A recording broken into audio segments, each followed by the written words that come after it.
네, 반갑습니다. 예, 해상에서의 메타버스 활용 방안에 대해서 제가 좀 말씀드리도록 하겠습니다. 뭐 시간이 별로 없다고 해서 되게 다축적으로 좀 얘기해야 될 것 같은데, 뭐 요즘 메타버스와 관련해서 여러 이야기들이 나오죠. 뭐 뉴월드라고도 하고 뭐 얘기들이 있는데, 사실 이제 메타버스에 대한 기본적인 개념을 말씀드리면, 메타버스는 기술에 대한 이야기가 아닙니다. 기술 어떤 뭐 VR이라든지 뭐 AR이라든지 요즘 많이 나오고 있는 뭐 AI 기술이라든지 이런 것들에 대한 기술적인 요소들을 언급하는 이야기가 아니고요. 메타버스는 하나의 비즈니스 모델입니다. 어떤 비즈니스 모델이냐고 하면은 결국 네트워킹을 기반으로 한 사람들이 모이게 하는데 그 목적을 둔, 그 앞에서 말씀드린 그런 기술들이 다 집약이 되어서 사람들이 모이기 위해서 무언가 같이 모여서 하게 한다. 그것이 하나의 플랫폼화된 것이 메타버스라고 이해하시면 되겠습니다. 그래서 뭐 요즘 메타버스와 관련해서 일반적인 마켓에서는 많이 활용이 되고 있죠.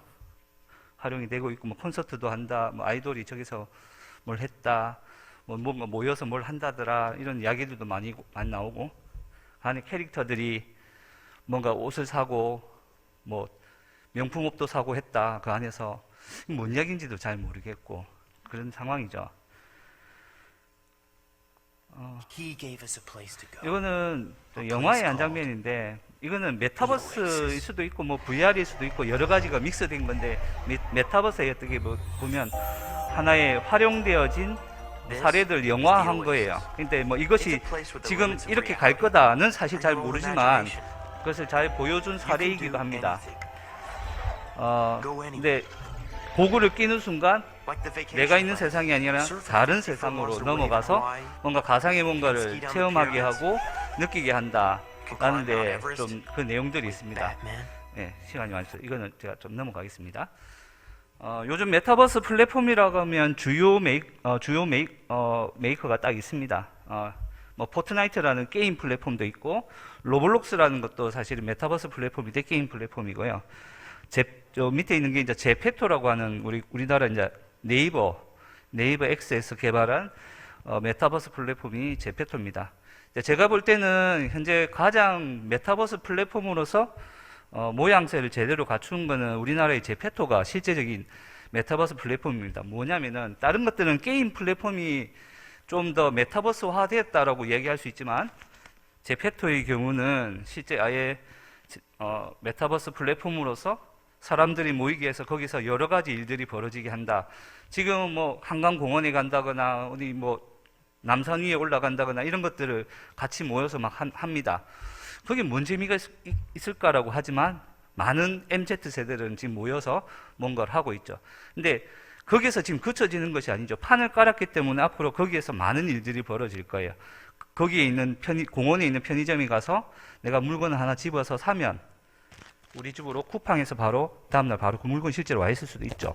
그러니까 뭔가 이해할 수 없는 생각지도 못했던 일들이 지금 벌어지고 있고, 그것이 점점 마케팅과 관련된 영역에 붙어지면서 확장되어 가고 있는 현실이다. 이것이 모든 현재 웹과 관련된 아니면은 SNS 네트워킹과 관련된 것들을 뒤엎어 버릴 거다라고는 장담할 수는 없지만 지금 그런 추세가 보여지고 있다, 이렇게 말씀드릴 수 있고요.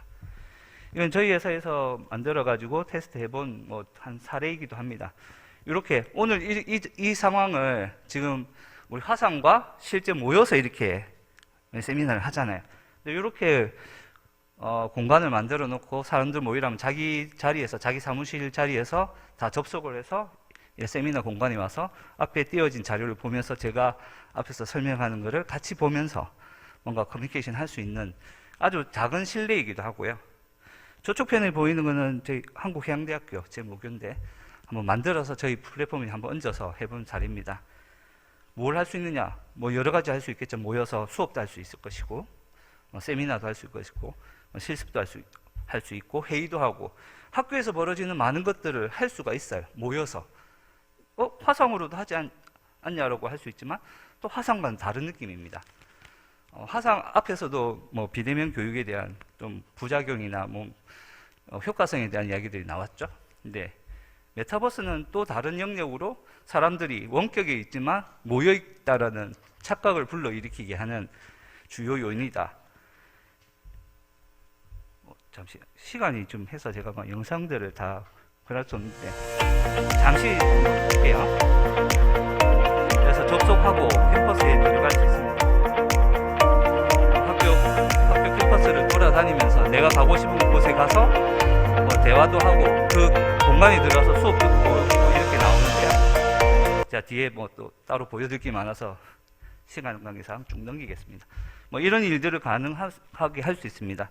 저 주요한 부분은 좀 6번 같은 대화형 AI 캐릭터를 운영할 수 있습니다. 그럼 그 공간 안에 실제 사람이 오퍼레이팅하는 캐릭터가 아니라 인공지능 AI 캐릭터가 심겨져 있으면 여러 가지 부가적인 것들을 할 수 있겠죠.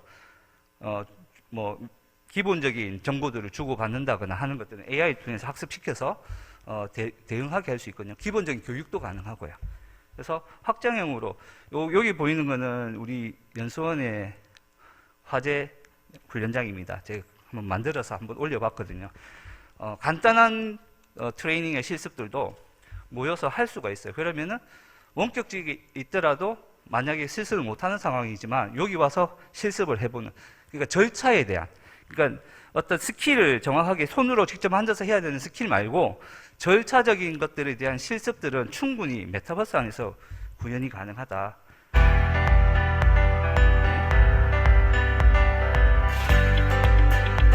이렇게 할 수가 있습니다. 예, 시간이 오늘 많이 그거해서 쭉 넘어가겠습니다. 메타버스로서 뭘 할 수 있느냐? 앞에서 뭐 여러 세상 저쪽 바깥 육지 이쪽에서는 뭐 엔터테인먼트라든지 막 이런 쪽으로 막 가고 있죠. 근데 해상에서는 어디에 붙일 수 있느냐? 저는 뭐 선원들이 이런 부분에 뭐 교육이라든지 아니면은 뒤에 좀 말씀드리겠지만 여러 선원들의 어떻게 보면은 외로움들, 단절됨을 극복하는 하나의 도구로서 활용될 수 있겠다라고 저는 보고 있거든요. 요거 넘어가고. 요즘 메타버스라고 했을 때는 VR, AR 뭐 이런 여러 가지 요인들이 있습니다. 이건 저희 회사에서 지금 실제 개발해서 훈련용으로 지금 만들어서 지금 적용하고 있는 사례들이고요. 여러 명이서 모여서 훈련을 한다거나 어떤 장비를 체험하게 한다거나 원격지에 있더라도 내가 저기에 붙어서 저곳을 체험하게 한다는 상황들. 우리 선원들의 어떤 부분은 직무 향상에 있어서 꼭 배를 내려서 휴가 기간에 꼭 해야 된다. 그것도 굉장히 선원들한테는 스트레스거든요. 내 쉬어야 되는데 왜 자꾸 교육받으라고 해. 이런 부분도 있을 수 있죠. 그러면 배승선 중에도 만약에 이게 가능한 인프라가 구축이 된다. 그러면은 배승선 중에 쉬는 시간을 이용하든지 해서 웬만한 프로세스들의 훈련들을 진행을 해버릴 수도 있겠죠. 예. 그래서 저희가 봤을 때 선원들이 주요 스트레스라든지 아니면은 배를 더 안 타게 되는 요인들, 이거는 이제 제가 한 게 아니라 이 연구 자료를 제가 좀 검색을 해봤는데 뭐 여러 문제들이 있습니다. 근데 제가 이를 봤을 때 핵심적인 요소는 결국 단절이라고 봤거든요. 선원들이 근무를 더 이상 승선하지 못하고 아니면은 배를 타는 동안도 굉장히 큰 스트레스를 받는 주요 요인은 단절에 기인한 부분이라고 봅니다. 커뮤니케이션 하지 못하니까 누군가와 배 안에 있는 아주 한정된 인원과만 커뮤니케이션 해야 되는, 그리고 정보의 단절들이 굉장히 큰 요인들이 있고요. 그런 것들이 결국 또 사고로도 이어질 수 있지 않을까 그렇게 보고 있습니다. 그래서 저는 사실은 그렇습니다. 이런 만약에 우리 해상에 어떤 메타버스 플랫폼이 만들어지고 배들이 다 여기에 연결되어서 선원들이 다 묶여져 있고 가족들, 회사와 연결되어서 언제라도 교육도 받을 수 있고 커뮤니케이션도 할 수 있고 한다면은 좀 더 삶의 질이라든지 직업에 대한 직무에 대한 만족감이 높아지지 않을까 생각을 했습니다. 근데 사실은 그렇습니다. 이게 핵심은 그렇죠. 메타버스를 아시는 분은 기본적으로 메타버스는 클라우드 기반의 네트워크가 항상 물려있고 대량의 데이터들이 주고받아지는 공간인데 어떻게 메타버스를 배에다가 적용해? 저도 승선 생활을 했기 때문에 통신 환경을 제가 모르고 하는 것이 아닙니다. 그래서 제 나름대로 이번에 이거에 대한 주제에 대해서 제가 숙제를 받고 좀 고민해서 하나 아이디어를 만들어 본 게 그렇습니다. 명칭을 하나 만들어 봤는데 Cloud Sync by Condition이라는 이름으로 하나의 기술을 한번 디벨롭하면 좋겠다.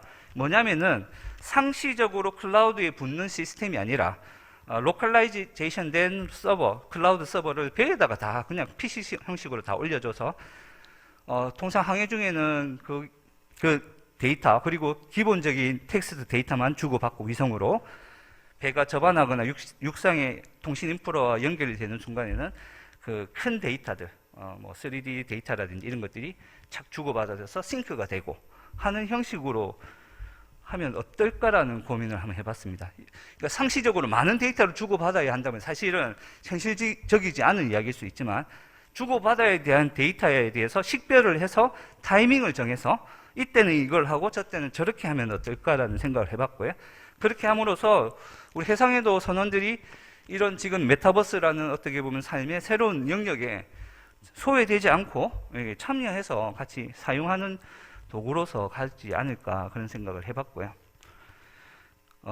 저희 회사가 실제로 하는 것들 여러 것들을 지금 제가 좀 나열을 해봤는데요. 이렇게 우리 선원들이 배에서 사무실 자기가 다니고 있는 사무실에 그냥 와서 교육도 받고 여러 이야기도 하고 업무 처리도 할 수도 있겠고 꼭 배 내리고 휴가 기간에 와가지고 머쓱거리면서 가는 것이 아니라 우리 젊은 세대들은 어린 세대들은 충분히 이런 것들을 받아들이고 좋아하는 상황이다 이렇게 말씀드릴 수가 있어요. 예, 이것은 저희 회사에서 지금 LNG 선박을 실제적으로 지금 트레이닝용으로 만들어 가지고 선사의 니즈에 반영되는 실제 교육 과정을 개설해서 운영하려고 지금 준비를 하고 있고요. 실제적으로 배 전체적인 내용과 오퍼레이팅하는 전체 요소들을 다 구현해서 실제로 했습니다. 이 부분은 원격으로 선박의 상태들이나 교육을 할 수 있는 RMS 시스템 저희가 이제 해서 저희는 스마트워크라고 하는 인프라를 만들었는데요. 이런 부분들을 지금 좀 정리할 수 있도록 이렇게 아이디어를 줬고요. 뭐 시간이 지금 사실은 얼마 안 돼서 제 시간 다 활용 못했네. 어쨌거나 자료는 한번 참조하시고 제가 사실은 저 배포된 자료의 내용보다 오늘 가져온 자료 조금 업데이트를 했어요. 오늘 아침에 좀 더 내용을 추가를 해서 동영상을 좀 더 붙였거든요. 글보다는 동영상이 있었으면 좋겠다라고 하고 했고 마무리를 지으면 메타버스와 관련해서 여러 이슈들이 있습니다. 이건 우리하고 상관없는 영역이야라가 아니라 저는 지금 사실은 다양한 분야, 의료, 항공, 여러 분야에 지금 메타버스, VR, AR, XR 이런 훈련 체계에 관련된 부분들 제가 지금 다 서플라이 해드리고 있거든요. 개발해서 그쪽은 좀 맹렬하게 지금 그쪽에 어댑트 하기 위해서 막 공부도 하고 이렇게 접근을 해나가고 있단 말이죠. 우리 해양 분야나 선원과 관련해서도 이 부분들이 실제적인 도움이 되고 그리고 실제적인 효과성을 발휘할 수 있는 요소들로 좀 찾아서 좀 어댑트 됐으면 좋겠다. 그렇게 말씀드립니다. 감사합니다.